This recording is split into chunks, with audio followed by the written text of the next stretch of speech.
아버지의 사랑하심이 우리 아버지의 사랑하심이 우리 아버지의 사랑하심이 크고도 크도다. 우리 아버지의 진실하심이 우리 아버지의 진실하심이 우리 아버지의 진실하심이 크고도 크도다. 우리 아버지의 인도하심이 우리 아버지의 인도하심이 우리 아버지의 인도하심이 크고도 크도다.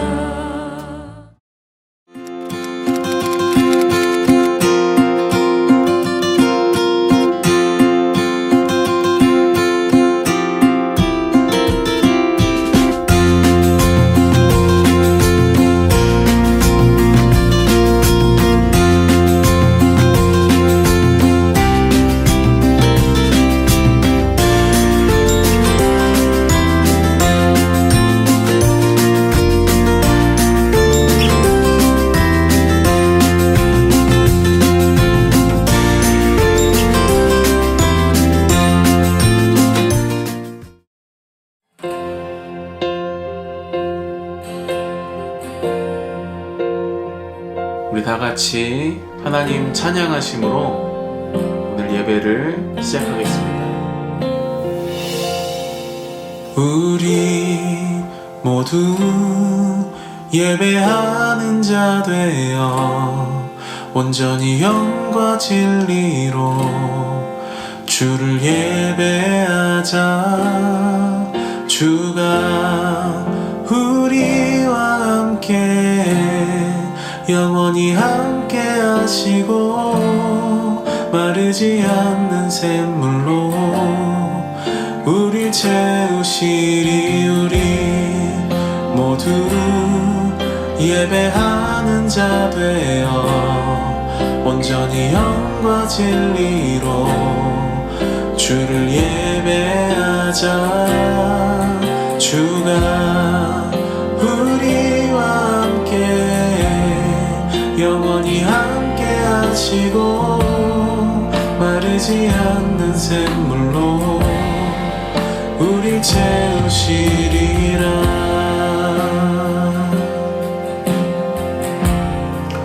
우리 삶에 늘 함께 하시는 하나님 바라보시면서 우리 마음 모아 한 번 더 고백하겠습니다. 우리 모두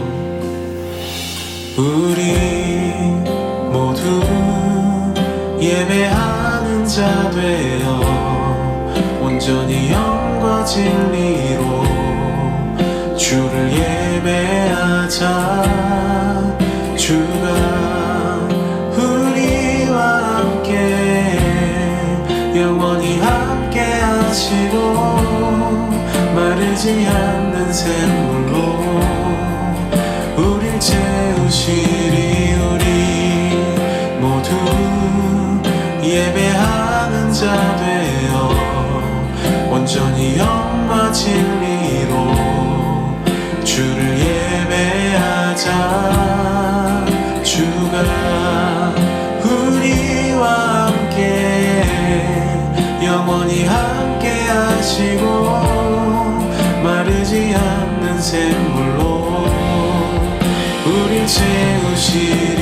우리 모두 예배하는 자 되어 온전히 영과 진리로 주를 예배하자. 주가 우리와 함께 영원히 함께 하시고 마르지 않는 샘물로 우릴 채우시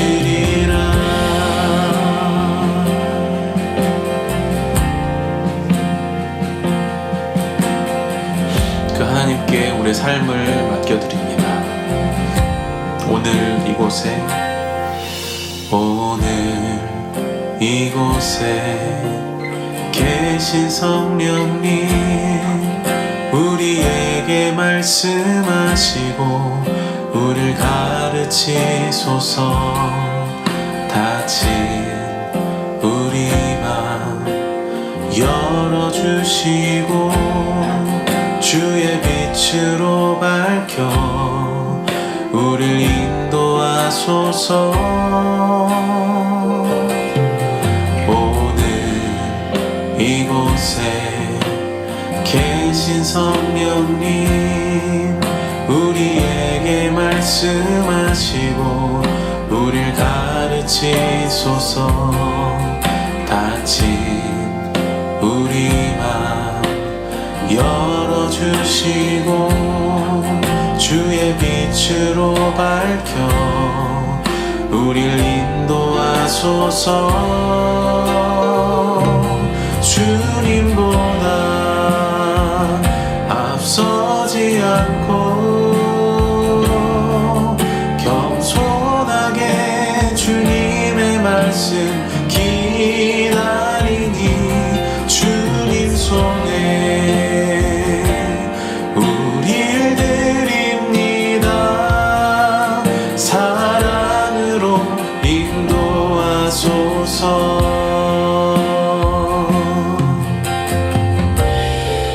오늘 이곳에 계신 성령님, 우리에게 말씀하시고 우리를 가르치소서. 닫힌 우리 맘 열어주시고 주의 빛으로 밝혀 우리를 인도하소서. 우리 한 번 더 오늘 이곳에 계신 성령님, 우리에게 말씀하시고 우리를 가르치소서. 닫힌 우리 맘 열어주시고 주의 빛으로 밝혀 우리를 인도하소서. 주님보다 앞서지 않고 겸손하게 주님의 말씀 기다리니 주님 손에 우릴 드립니다. 사랑으로 인도하소서. 주님보다 앞서지 않고 겸손하게 주님의 말씀 기다리니 주님 손에 우릴 드립니다. 사랑으로 인도하소서. 주님보다 앞서지 않고 겸손하게 주님의 말씀 기다리니 주님 손에 우릴 드립니다. 사랑으로 인도하소서. 예수 내 선하신 목자, 나의 앞길 하시네. 예수 신실하신 주께 내 삶을 드립니다. 예수 내 선하신 목자, 나의 앞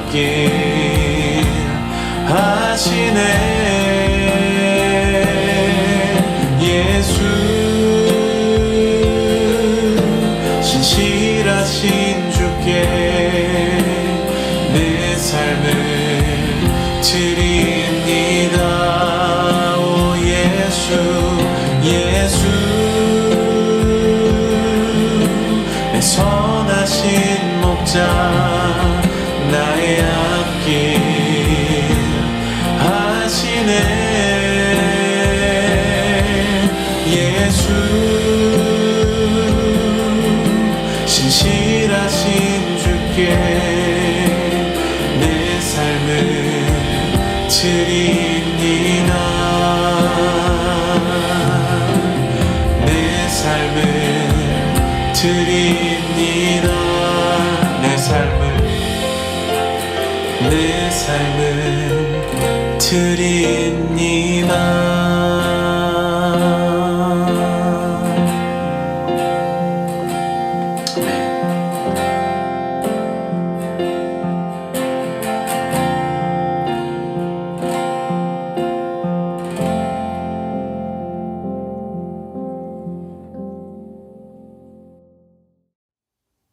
오늘 우리가 함께 살펴볼 하이델베르크 요리 문답은 127번째 문답입니다. 질문은 다음과 같습니다. 주님이 가르쳐 주신 기도의 6번째 간구는 무엇입니까? 대답은 다음과 같습니다. 우리를 시험에 들게 하지 마옵시고 다만 악에서 구하옵소서라는 주님이 가르쳐 주신 기도의 6번째 간구의 의미는 우리는 연약하여 한순간도 스스로 설 수 없습니다. 또한 우리의 원수인 마귀와 세상과 우리 육신이 끊임없이 우리를 공격합니다. 그러므로 주의 성령께서 우리를 친히 붙드시고 강하게 하셔서 이 영적 전쟁에서 패하지 않고 마침내 완전한 승리를 얻을 때까지 강력하게 원수를 대적할 수 있도록 해달라는 것입니다. 시험에 들지 않기를 진정으로 원하는 마음 우리에게 주시기를, 또 우리가 늘 사랑해서 늘 끌리고 놓지 못해 붙잡고 넘어지는 이 악에서 내가 진정 멀어지기를 원하는 그런 복된 마음과 능력 주시기를 축복합니다. 오늘 우리에게 주시는 하나님의 말씀 함께 보겠습니다. 오늘 말씀은 출애굽기 17장 1절에서 16절까지 말씀입니다. 제가 봉독하겠습니다. 이스라엘 자손의 온 회중이 여호와의 명령대로 신광야에서 떠나 그 노정대로 행하여 르비딤에 장막을 쳤으나 백성이 마실 물이 없는지라. 백성이 모세와 다투어 이르되 우리에게 물을 주어 마시게 하라. 모세가 그들에게 이르되 너희가 어찌하여 나와 다투느냐? 너희가 어찌하여 여호와를 시험하느냐? 거기서 백성이 목이 말라 물을 찾으매 그들이 모세에게 대하여 원망하여 이르되 당신이 어찌하여 우리를 애굽에서 인도해 내어서 우리와 우리 자녀와 우리 가축이 목말라 죽게 하느냐? 모세가 여호와께 부르짖어 이르되 내가 이 백성에게 어떻게 하리이까? 그들이 조금 있으면 내게 돌을 던지겠나이다. 여호와께서 모세에게 이르시되 백성 앞을 지나서 이스라엘 장로들을 데리고 나일강을 치던 내 지팡이를 손에 잡고 가라. 내가 호렙산에 있는 그 반석 위 거기서 내 앞에 서리니 너는 그 반석을 치라. 그것에서 물이 나오리니 백성이 마시리라. 모세가 이스라엘 장로들의 목전에서 그대로 행하니라. 그가 그곳 이름을 마사 또는 무리바라 불렀으니 이는 이스라엘 자손이 다투었음이요 또는 그들이 여호와를 시험하여 이르기를 여호와께서 우리 중에 계신가 안 계신가 하였음이더라. 그때 아멜렉이 와서 이스라엘과 르비딤에서 싸우니라. 모세가 여호수아에게 이르되 우리를 위하여 사람들을 택하여 나가서 아말렉과 싸우라. 내일 내가 하나님의 지팡이를 손에 잡고 산꼭대기에 서리라. 여호수아가 모세의 말대로 행하여 아말렉과 싸우고 모세와 아론과 훌은 산꼭대기에 올라가서 모세가 손을 들면 이스라엘이 이기고 손을 내리면 아말렉이 이기더니 모세의 팔이 피곤하매 그들이 돌을 가져다가 모세의 아래에 놓아 그가 그 위에 앉게 하고 아론과 훌이 한 사람은 이쪽에서 한 사람은 저쪽에서 모세의 손을 붙들어 올렸더니 그 손이 해가 지도록 내려오지 아니한지라. 여호수아가 칼날로 아말렉과 그 백성을 쳐서 무찌르니라. 여호와께서 모세에게 이르시되 이것을 책에 기록하여 기념하게 하고 여호수아의 귀에 외워 들리라. 내가 아말렉을 없이하여 천하에서 기억도 못하게 하리라. 모세가 제단을 쌓고 그 이름을 여호와 니시라 하고 이르되 여호와께서 맹세하시기를 여호와가 아말렉과 더불어 대대로 싸우리라 하셨다 하였더라. 아멘.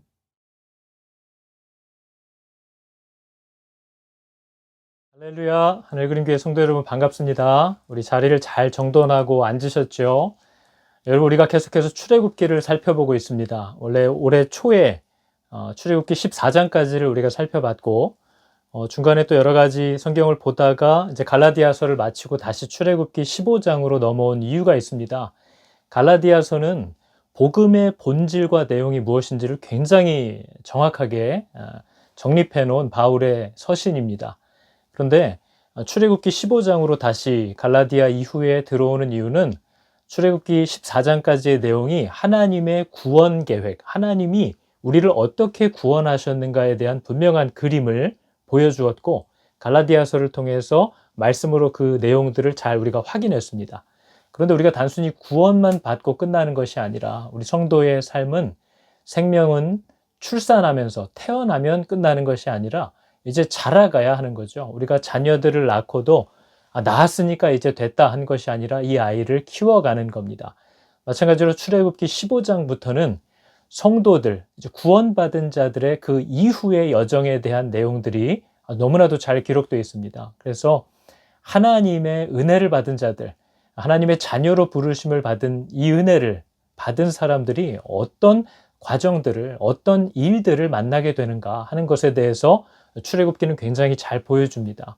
여러분, 우리가 값없는 은혜로, 정말 하나님의 선택하신 은혜로 이 생명을 얻게 되었는데, 그러면 이제 하나님을 아버지로 모신 사람들이 가야 할 길이, 방향성이 무엇인지, 또 그 길을 향하여 갈 때 만나게 될 일들이 무엇인지, 또 그 길을 가면서 우리가 해야 될 일이 무엇인지를 굉장히 실제적이고 또 세세하게 잘 보여주는 것이 출애굽기 15장 이후의 내용들입니다. 그러니까 여호와 하나님을 예배하면서 그분에게 순종하면서 살려고 하면 이제 그 삶을 시작하게 되면 어떤 일들을 만나게 될 것인가 하는 것을 우리에게 미리 알려주고 있는 겁니다. 근데 여러분 보셨다시피 미리 알려줘도 정신을 못 차리죠. 미리 알려주어도 의심하고 미리 얘기해 줬는데도 당황합니다. 바로가 말을 안 들을 거라고 미리 알려줬지만 굉장히 두려워하는 거죠. 그리고 그가 하나님의 말을 듣지 않는 것을 이미 가르쳐 줬음에도 마음이 불안하고 두려워서 하나님을 온전히 신뢰하지 못하는 모습을 보게 됩니다. 그러니까 하나님이 늘 앞서 말씀해 주시지만 귀담아 듣지 않았다. 이게 정확한 표현인 거죠. 오늘날 우리들도 똑같습니다. 하나님이 여러 가지 믿음의 성도들의 길에 대하여 우리가 만나게 될 일들에 대하여 미리 말씀하셨지만 우리가 귀담아 듣지 않는다는 거죠. 귀담아 듣지 않는다는 건 믿지 않는다는 말과 같은 얘기입니다.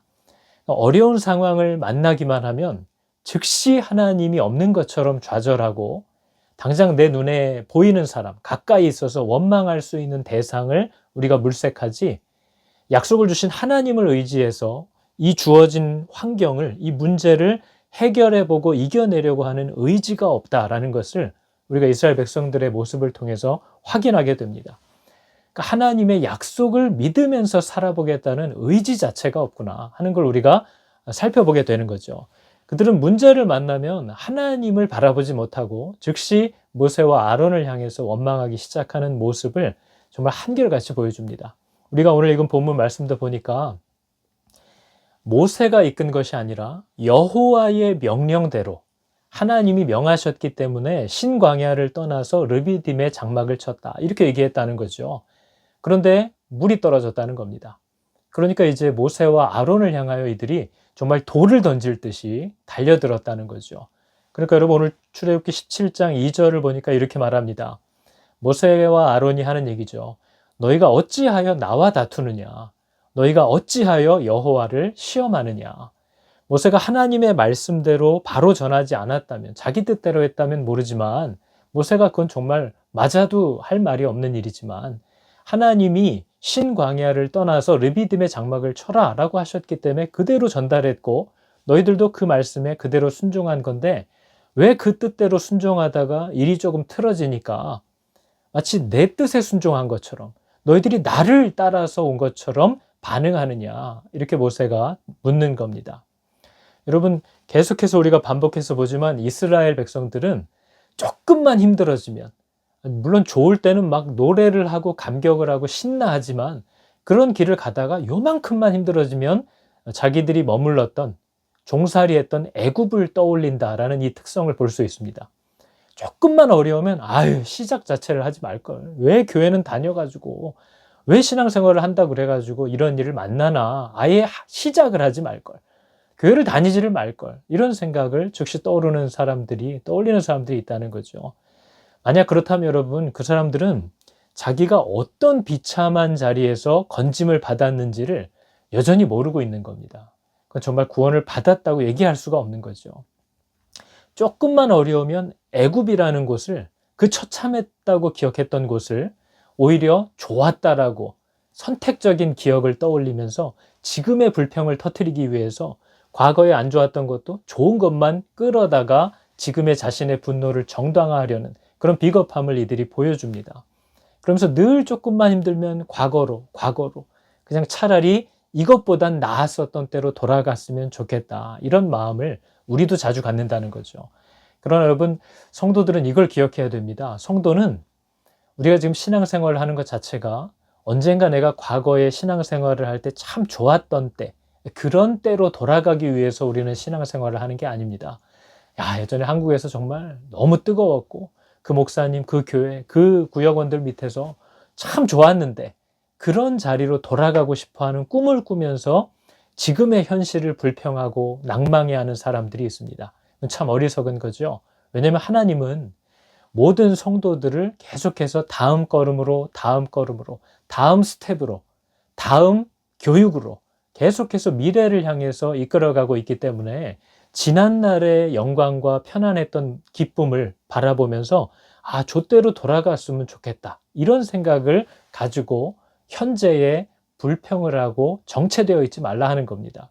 왜냐하면 여러분, 성도에게 있어서 지난 그 시간은 우리에게 필요했기 때문에 지나온 시간인 거죠.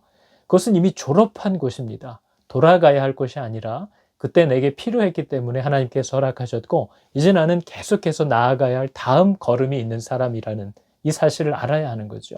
그래서 여러분, 이제 더 이상 과거에, 옛날에 이런 얘기를 하면서 그때만큼 되었으면 좋겠다, 그때로 갔으면 좋겠다라는 생각은 머릿속에서 지우시기 바랍니다. 우리는 이미 그 자리를 졸업했고 다음 과정을 향해서 가고 있다는 사실을 알아야 합니다. 그래서 여러분, 오늘도 격한 반응을 보이면서 모세와 아론을 향한 불만을 터뜨리는 자들에게 하나님이 반석을 쳐서, 반석을 두드려서 물을 마시게 하라, 해결해 주시는 모습을 봅니다. 우리는 목마름을 만날 때 정말 반석 되시는 그리스도로부터 물을 공급받아 마셔야 한다는 사실을 기억해야 됩니다. 하나님께 나아가면 해결책이 있습니다. 그리스도를 부르면 그분께서 우리에게 오셔서 역사하시는 도움이 있습니다. 그러나 우리는 하나님을 찾기보다는 당장에 내가 할 수 있고 또 원망할 수 있는 것들을 둘러보느라고 하나님을 놓치는 일들이 너무나 많은 거죠. 그래서 여러분, 오늘 이 반석에서 물을 나게 하신 사건 이후에 하나님께서 위기를 만나면 믿는 성도들은 앞으로 어떻게 해야 하는가에 대한 모범 사례를 하나 모세를 통해서 보여주십니다. 니네 앞으로 어려움을 만나면 이렇게 해야 한다라는 하나의 예시를 모세를 통해서 보게 하시고, 이것을 너는 꼭 기록해서 모든 백성들이 기억하게 만들고 이제 다음 지도자가 될 여호수아에게는 아주 외우게 하라, 이렇게 명하시는 모습을 볼 수 있는 거죠. 아말렉이라고 하는 족속이 이제 달려든 겁니다. 전쟁이 시작된 거죠. 그때 하나님께서 모세를 통해서 요렇게 해라, 이런 식으로 해라 해서 승리를 주신 후에 이것을 기록하라, 그리고 백성들과 특별히 여호수아에게 이것을 기억하고 외우게 해라, 이것을 명하는 모습을 봅니다. 여러분, 한마디로 저와 여러분들에게도 하시는 말입니다. 너 예수 믿는 자들아, 위기를 만나면, 어려움을 만나면 이렇게 하는 거야 라는 것을 오늘 장면이 잘 보여주고 있는 거죠. 여러분, 여호수아가 성경에서 처음 등장하는 대목입니다. 하나님께서 모세를 통해서 여호수아에게 군대를 조직해서 아말렉과 싸우게 하라, 이것을 명하셨습니다. 그래서 정말 여호수아가 장정들을 이끌고 가서 하루 종일 싸운 겁니다. 정말 땀을 흘리고 피를 흘리고 목숨의 위협을 무릅쓰고 정말 죽어가면서 해가 지도록 전쟁을 한 거죠. 그리고 그때 모세는 아론과 훌과 함께 산에 올라가서 손을 들고 기도했습니다. 여러분, 우리도 성도들도 살다 보면 정말 두렵고 정말 절박한 상황을 만나면 기도 부탁을 하죠. 그리고 자기도 동분서주 뛰어다닙니다.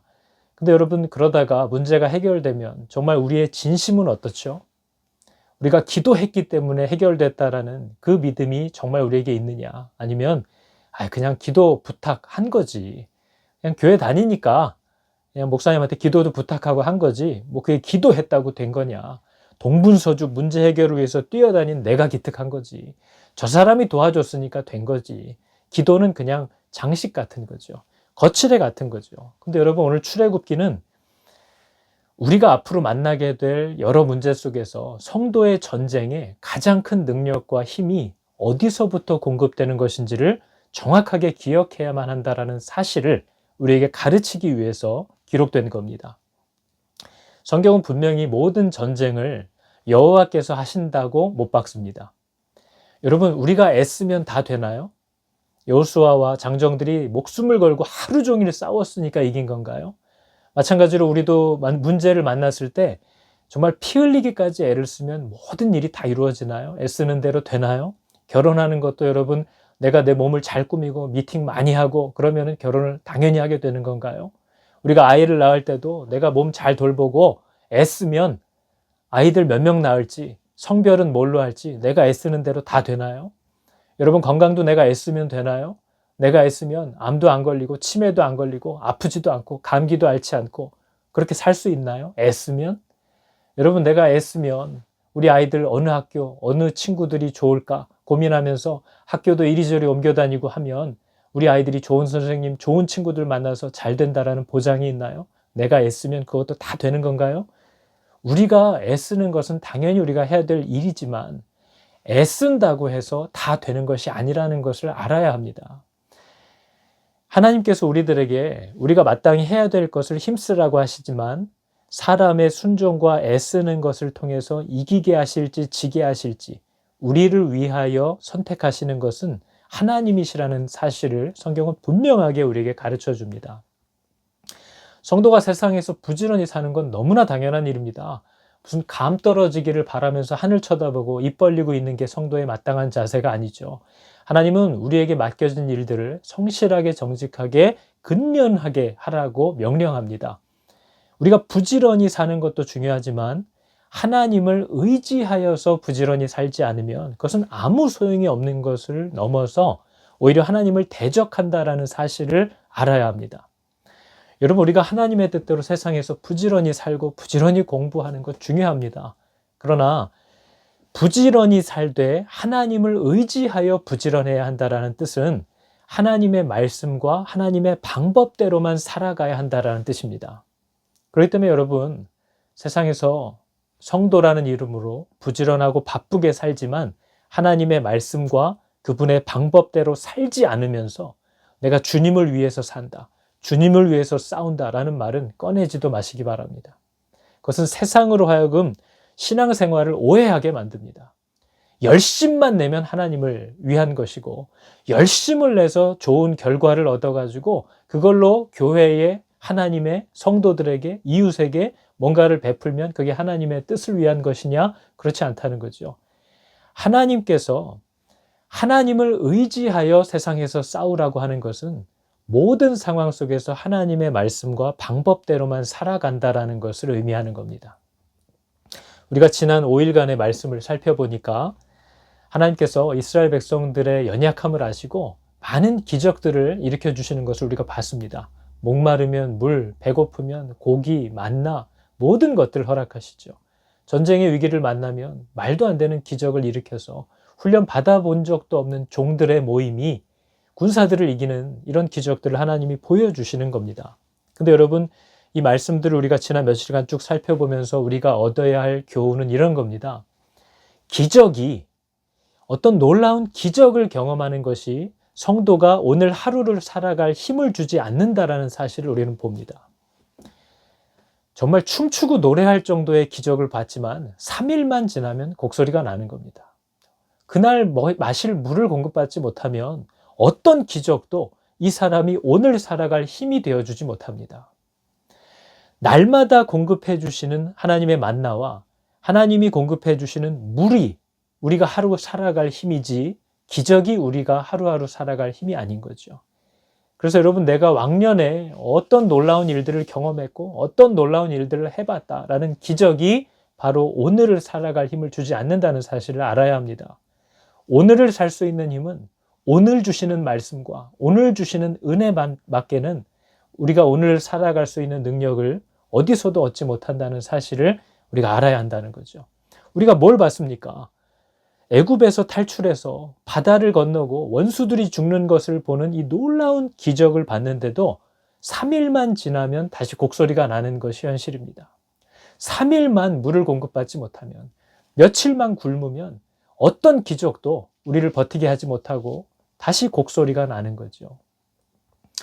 여러분, 하나님이 오늘 주시는 은혜를 받지 못하면 오늘을 살 힘이 없습니다. 어제 주신 은혜는 어제를 살 힘이었고 내일 주실 힘은 내일을 위한 것이지 오늘 주실 것은 오늘 구해야 한다라는 이 명확한 진리를 광야 40년 동안 하나님이 우리에게 가르치신 겁니다. 날마다 나아가서 그날의 양식을 구해야 한다라는 거죠. 여러분, 우리가 출애굽기를 통해서 보고 있는, 또 앞으로 보게 될 광야라는 곳에서의 경험은 그 광야라는 곳에서 하나님이 우리에게 가르쳐주고 싶어 하시는 메시지는 오직 순종하는 것만이 모든 문제를 해결한다라는 메시지를 우리에게 주려는 겁니다. 우리에게 요구되는 순종이 있습니다. 순종할 때만 문제가 해결된다라는 것을 40년간 가르치신 겁니다. 근데 그 순종이 뭐냐? 우리에게 요구되는 순종은 때로 목마름을 해결하기 위해 물을 마셔야 되는데 마실 수 없는 물에 나뭇가지를 꺾어 던지라고 하는 것처럼 비상식적이고 무의미한 그런 요구일 수 있습니다. 하나님이 우리에게 요구하시는 순종은 때로 전쟁이 났는데 산에 올라가서 두 팔을 들고 기도하라는 것 같은 이상함입니다. 하나님이 우리에게 요구하는 순종은 목이 말라 죽겠는데 돌멩이를 지팡이로 치라고 하는 그런 어리석음처럼 느껴질 수 있는 거죠. 하나님이 우리에게 요구하시는 순종은 강물이 철철 넘치고 있는데 법궤를 메고 발을 담그라고 하는 그런 무모함일 수 있고, 이거는 공성전을 벌일 수 있는 기구를 다 갖고 있어도 무너뜨릴까 말까 한 여리고라는 성을, 그 성벽을 헐기 위해서 그 주변을 걸으라고 하는 미련함일 수 있다는 겁니다. 근데 여러분, 이것은 과학적이어서 상식적이어서 되는 일이 아니라 하나님께 순종하는 것만이 모든 인생이 만나게 될 문제의 답이다라는 사실을 40년간 가르쳤는데 익히지 못했다는 거죠. 배우지 못했다는 겁니다. 저와 여러분도 마찬가지입니다. 지금도 하나님은 순종하는 것만이 답이라고 아침마다 말씀하십니다. 이제 그만 염려하고 제발 순종해라. 이것이 하나님이 우리에게 아침마다 새롭게 말씀하시는 권고사항입니다. 순종하라는 거죠. 오늘에 순종하라는 겁니다. 여러분, 먹지도 못할 그 쓴 물에 던져진 나무가 그 물을 먹을 수 있는 단물로 바꾼 것처럼, 이건 먹지도 못할 인간들에게 던져진 나무 십자가가 우리를 하나님이 받으실 만한 제물이 되게 하신 이 놀라운 일을 일으켰다는 것은 아버지 오직 순종만이 우리에게 허락한 일이라는 걸 여러분 기억해야 됩니다. 여러분, 우리가 이런 광야 같은 인생을 살아가게 되는데 출애굽기가 말하는 광야를 지나갈 때, 인생을 살 때 우리에게 필요한 지혜는 다음과 같은 것이다 라는 걸 계속해서 가르치는 거죠. 그것을 잘 보여주는 성경 가운데 하나가 욥기입니다. 욥기 21장 4절을 보면 욥이 친구들에게 이렇게 따지는 내용이 나옵니다. 나의 원망이 사람을 향하여 하는 것이냐. 여러분, 욥은 지금 너무 험악한 일을 경험했습니다. 그래서 욥은 계속해서 하나님에게 불만과 원통함과 아픔과 괴로움을 호소합니다. 친구들이 와서 계속 따지죠. 아니, 믿는다는 사람이 그렇다고 해서 하나님을 원망하냐? 그때 여러분, 욥이 한 말이 이거였습니다. 지금 내가 원망하는 것이 사람을 향하여 하는 것이냐? 하나님을 향하여 하고 있다는 거죠. 여러분, 욥은 되게 많은 일을 경험했는데요. 그 분노와 원망과 이 재앙을 초래하게 만든 사람처럼 그런 환경처럼 보이는 것들을 향하여 그 분노를 쏟아내고 있지 않습니다. 욥은 사람에게 집중하고 있지도 않고 자기가 만난 그 끔찍한 환경을 탓하고 있지도 않습니다. 욥은 모든 일의 주관자가 하나님이시라는 사실을 되게 분명하게 인식하고 있는 거죠. 그래서 그 어떤 화살도 사람과 환경을 향해서 날아가지 않고 있다는 사실을 우리가 봅니다. 여러분, 욥이 자식들이 잔치를 벌이다가 큰 바람이 불어서 이게 기둥이 무너지는 바람에 자식들은 다 죽었다라는 소식을 전하러 온 이 종놈들이 얼마나 괘씸할 수 있습니까? 이것들이 잘 바람이 불면 잘 그 지붕 기둥을 살펴봐야지. 아들은 죽었는데 지들은 살아남아가지고 아드님 죽었다고 전하러 왔으니 원망하려면 얼마든지 할 수 있는 거죠. 그런데 욥은 자신에게 일어날 수 있는 일이 하나님의 허락, 하나님의 주권을 통과하지 않고는 그냥 일어날 수 없다라는 사실을 잘 알고 있는 사람입니다. 그래서 여러분, 사람과 환경을 원망한다라는 것은 하나님의 완전한 주권과 섭리를 의심하고 믿지 못한다는 증거이기도 합니다. 욥은 그 점에 있어서 자기가 조금도 하나님 앞에 부끄럽지 않다라는 고백을 하는 거죠. 이 고통 중에서도 모든 주권이 하나님께 있다라는 사실을 완벽하게 인정하고 있는 겁니다. 그게 바로 하나님을 원망하는 거죠. 이게 바람 때문이겠습니까? 이게 종들이 신중하지 못해서 그런 겁니까? 하나님이 그 뒤에 있는 것 아닙니까? 왜 이런 일이 내게 일어났는가 하는 이 모든 일에 대하여 하나님을 주목할 수 있다는 것은 놀라운 믿음입니다. 여러분, 환경을 원망하고 있는 분이 우리 가운데 계실지 모르겠습니다. 아유, 내가 그때 왜 하필 그런 선택을 해서, 왜 그런 길을 가서, 왜 그렇게 해서, 왜 이런 일이 나에게 닥쳐서. 근데 여러분, 환경을 원망한다라는 건 그 환경에게 나를 좌지우지할 수 있는 능력이 있다고 고백하는 불신앙과도 같습니다. 우리 가운데는 사람을 원망하느라고 인생을 살지 못하는 사람도 있습니다. 근데 여러분, 사람을 원망한다라는 것은 나의 삶을 좌지우지할 수 있는 능력이 그 사람에게 있다고 고백하는 불신앙과 같습니다. 어떤 사람은 자기 자신을 원망하면서 살아가는 사람이 있습니다. 그런 사람들은 자기에게 능력이 있다고 고백하는 불신앙과도 같은 거죠. 그것은 하나님의 주권을 모르는 겁니다. 우리가 요한복음 19장에 보니까 빌라도의 법정에서 예수님께 빌라도가 이런 말을 하는 내용이 나옵니다. 빌라도가 가로되 내게 말하지 아니하느냐, 내가 너를 놓을 권세도 있고 십자가에 못 박을 권세도 있는 줄 알지 못하느냐. 그랬더니 예수님이 말씀하셨죠. 위에서 주지 아니하셨다면 나를 해할 권세가 너에게 없었을 것이다. 나를 십자가에 못 박고 놓아줄 권세가 너한테 있는 줄 아느냐. 하나님이 허락하셔야만 있는 것이다. 이것을 얘기하고 있는 거죠. 여러분, 교회들은, 우리가 성도라고 일컬음을 받는 사람들은 우리가 만나게 되는 모든 되어지는 일의 이 권세가 하나님께 있다라는 이 사실이 깨달아져야 합니다. 그리고 그런 반응을 마땅히 보일 수 있어야만 합니다. 우리가 때로 다른 사람의 실수나 부주의함 또는 그 사람의 악함으로 인하여 불이익을 당하게 된다 할지라도 여전히 하나님을 주목하고 이 이유에 대해서 우리는 물을 수 있어야 합니다. 그것이 바로 하나님을 알지 못하는 자들이 성도들로 인하여 하나님이 계시다는 사실을 발견하게 하는 능력이 됩니다. 우리는 종종 태풍이나 재난이나 어떤 인재 혹은 자연 재해들, 그리고 우리가 요즘 만나고 있는 코비드 사태 같은 것들을 보면서도 이런 걸 볼 때는 때로 우리가 하나님의 징계다, 하나님의 경고다, 이런 얘기들을 곧잘 합니다. 맞다고 생각합니다. 성도들은 마땅히 자기에게 일어나는, 또 자기가 살아가는 시대에 일어나는 일들을 통해서 하나님이 우리들에게 하시려는 내용들을 들으려고 하는 자세가 필요합니다. 그것은 정말 하나님이 하시는 일이기도 하죠. 물론 그것을 가지고 다른 사람을 정죄하는 도구로 사용하기 때문에 문제가 되지만 모든 성도들은 개인적으로 자신에게 일어나는 일들에 대하여 하나님을 주목할 수 있어야 합니다.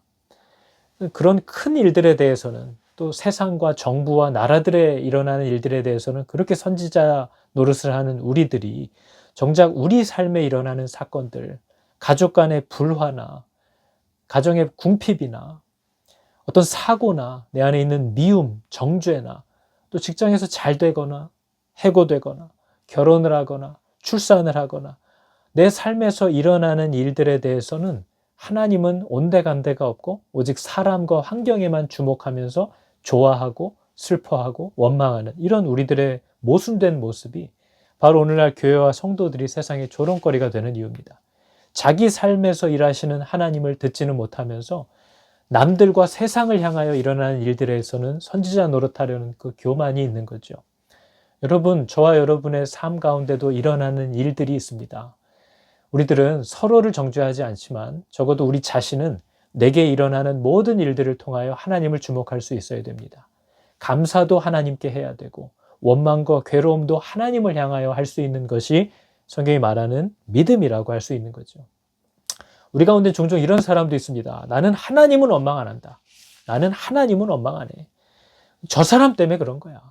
일이 이렇게 돼서 상황이 저렇게 돼서 어쩔 수 없이 된 거지 나는 하나님은 나를 사랑하신다고 믿는다.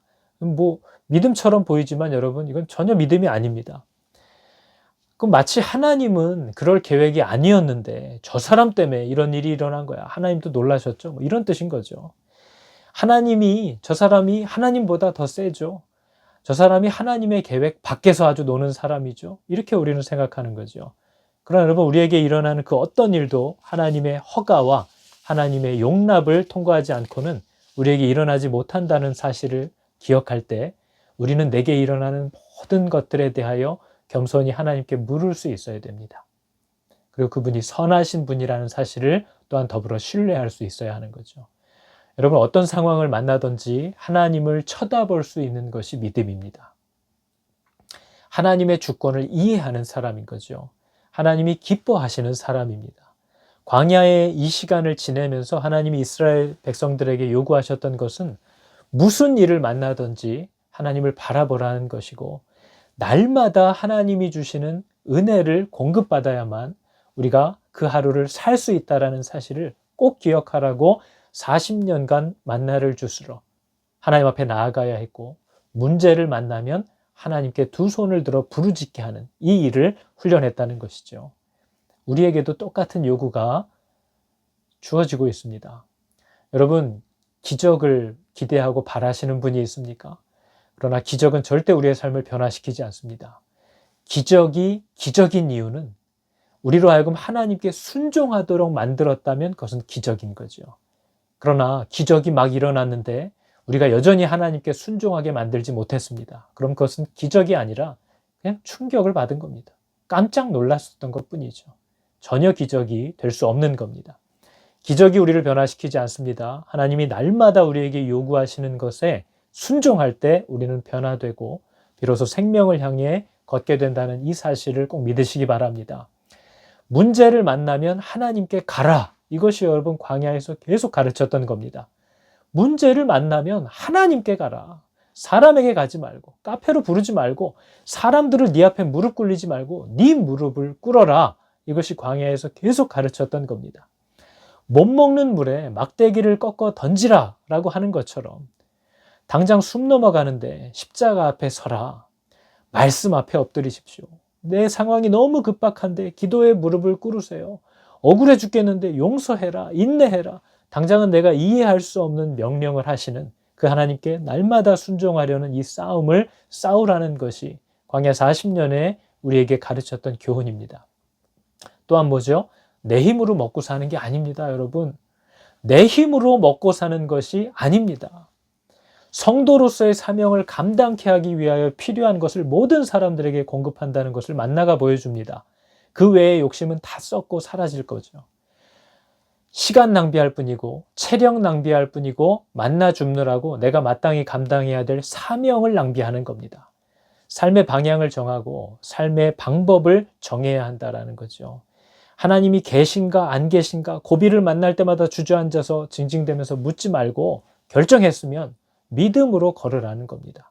하나님께서 도우실 것이고 하나님께서 만나 주실 것이라고 약속하는 겁니다. 여러분 이 은혜를 꼭 받으시기 바랍니다. 출애굽기에 광야에서의 이 시간들을 우리가 함께 쭉 살펴보면서 하나님이 뭘 가르치려고 하셨을까? 오늘 나에게 뭘 가르치고 계신가? 무엇을 명령하고 계신가? 이것을 들을 수 있는 눈 열어주시기를 또 그것을 기쁘게 받아들여 순종할 수 있는 복된 마음 허락해 주시기를 축복합니다. 같이 기도하겠습니다. 하나님, 반석에서 물을 내시고 하늘에서 메추라기와 만나를 내려 먹이시는 당신의 크심과 그 능력을 아무리 경험했어도 당장에 내가 힘들고 자녀들이 어려움 당하는 것을 보고 가축들, 곧 내 재산에 손해가 생기면 당장에 하나님을 불신하고 대적하는 소망 없고 믿음 없는 나를 봅니다. 날마다 내려주시는 만나를 주우러 나가 배를 채우지 않고는 며칠도 살 수 없는 광야에 우리가 서 있음을 기억하게 하여 주셔서 날마다 반석 되시는 그리스도 앞에 나아가 마시고 하늘에서 내려온 생명의 떡이신 그리스도로 배를 채워 살아가는 이 지혜와 은혜가 우리에게 있게 하여 주시옵소서. 여호수아와 백성들이 아무리 열심히 싸워도 기도의 손이 내려가면 지고 기도의 손이 올라가야 이기는 이 분명한 진리를 우리도 알게 하여 주셔서 기도의 손을 우습게 여기고 기도의 자리를 폐기하고 세상에서만 계획을 세우고 열심히 달려가는 실패할 인생들을 주여 깨워 주시옵소서. 모든 것이 주께로부터 공급되므로 모든 것을 주님의 뜻을 따라 드리기를 원합니다. 병든 우리 교우들을 주여 고쳐주시고 그들에게도 필요한 날마다의 만나와 생수를 공급하여 주시옵소서. 예수님의 이름으로 기도합니다. 아멘. 드리리 내 마음 찬양 받으실 주 나의 왕 주님께 내 온 마음 다하여 드리리 내 노래 받기 합당하신 나의 왕 구주께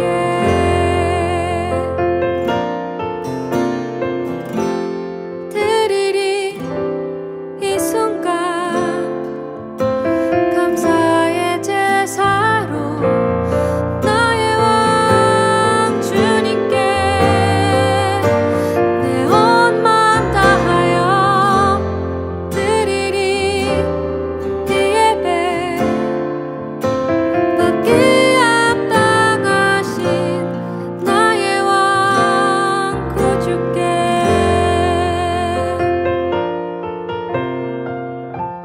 사랑의 그 피로 나를 덮으소서 나의 주 성령님 날 다스리소서 당신의 사랑이 나를 덮습니다 나의 왕 나의 주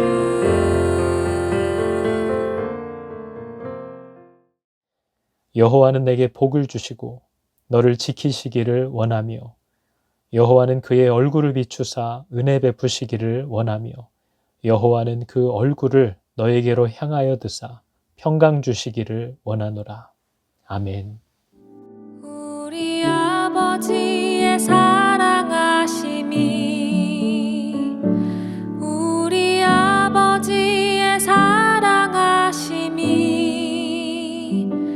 우리 아버지의 사랑하심이 크고도 크도다 우리 아버지의 신실하심이 우리 아버지의 신실하심이 우리 아버지의 신실하심이 크고도 크도다